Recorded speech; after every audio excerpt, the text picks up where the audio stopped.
30 তাৰিখে কোকৰাঝাৰ চহৰৰ Kokrajhar higher secondary স্কুলত ছেটেলাইট চেনেল এটাই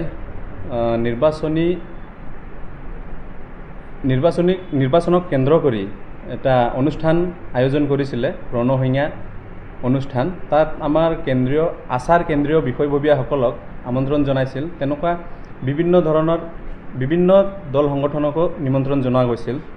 তাত আমাৰ আচাৰ হৈ উপস্থিত আছিলে আচাৰ কেন্দ্ৰীয় মুখ্য উপদেষ্টা ষ্টিফেন লাকৰা ডাঙৰীয়া, লগতে কোকৰাঝাৰ জিলাৰ সভাপতি সম্পাদক ক্ৰমে জিলা সমিতি তথা কেন্দ্ৰীয় সমিতিৰ আন বিষয়ববীয়াসকল উপস্থিত আছিলে। তাত জানিব পোৱা মতে তাত ৰণসংখ্যা অনুষ্ঠানত ডিবেট প্ৰগ্ৰাম চলি আছিলে। ডিবেট প্ৰগ্ৰামতে ষ্টিফেন লাকৰা ডাঙৰীয়াই আদিবাসী জনগোষ্ঠীৰ হৈ বিভিন্ন জ্বলন্ত সমস্যাক লৈ তাত ডিবেটত বহিছিলে বা ডিবেট চলি আছিলে। তেতিয়া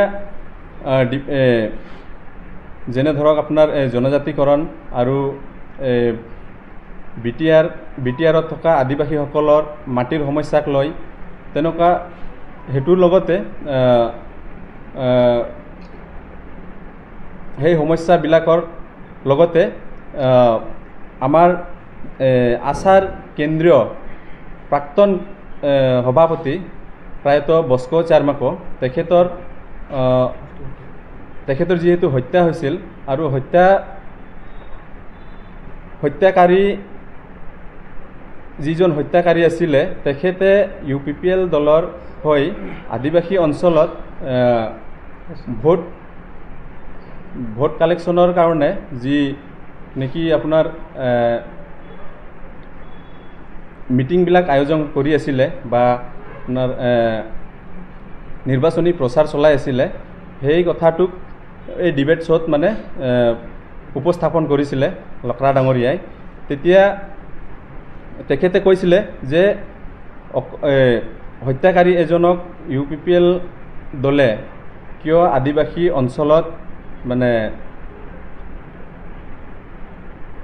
অঞ্চলত প্ৰচাৰৰ কাৰণে কিয় আনিব বা তেখেতক এৰেষ্ট কৰিব লাগে, তেনেকুৱা ধৰণৰ মন্তব্যবিলাক তেখেতে আগবঢ়াইছিলে।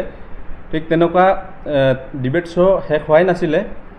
তেতিয়াতে UPPL আমি জানিব পৰা মতে UPPL দলৰ নেতা কৰ্মবৃন্দই তেওঁলোকৰ ওপৰত ডিবেট নকৰি এই মাৰধৰ কৰা আৰম্ভ কৰা বুলি আমি জানিবলৈ পালোঁ। আৰু বিভিন্ন সংবাদ মাধ্যমত আমি দেখিবলৈও পাইছোঁ, যোৱাকালিও চলি আছে, আজিও চলি আছে সংবাদবিলাক। তেনেকুৱা এই কাৰ্যটোক লৈ আমি গৰিহণা দিছোঁ আদিবাসী ছাত্ৰ সন্থা বাক্সা জিলা সমিতিয়ে। লগতে আমি এইটোও ক'ব খুজিছোঁ যে যিহেতু মানৱ হত্যা কৰাটো কোনো চিনাক্ত হোৱাৰ পিছত সংবিধানে কেতিয়াও তেওঁক মুকলি আকাশৰ তলত থাকিব নালাগে বুলি এনেকুৱা হয়তো ধাৰাবিলাক আছে সংবিধানত বা আইনত। সেই সংবিধানবিলাক উলংঘা কৰা হৈ আছে বুলি ক'ব বিচাৰিছোঁ। আৰু ৰাজনৈতিক স্থিতি ইতিমধ্যে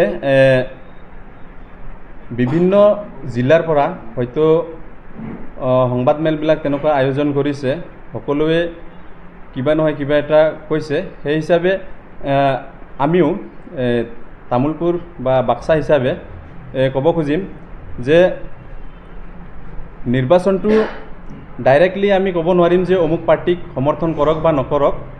এতিয়া ৰাইজে ভাবি চিন্তি নিজে ইচ্ছাৰে বিবেক ভোট দান কৰিব বুলি আশা ৰাখিছোঁ। লগতে যিকেইজন ব্যক্তিয়ে সেই ডিবেট শ্ব' প্ৰগ্ৰামত আক্ৰমণ চলাইছিলে বা হুলস্থুল পৰিৱেশ সৃষ্টি কৰিছিলে, তেখেতসকলক অতি শীঘ্ৰে জিলা প্ৰশাসনে লগতে বিটিআৰ গভৰ্ণমেণ্টে তেওঁলোকৰ বিৰুদ্ধে তেওঁলোকক চিনাক্ত কৰি তেওঁলোকক শাস্তি প্ৰদান কৰাৰ কাৰণে আমি আদিবাসী ছাত্ৰ সন্থাই দাবী জনাইছোঁ।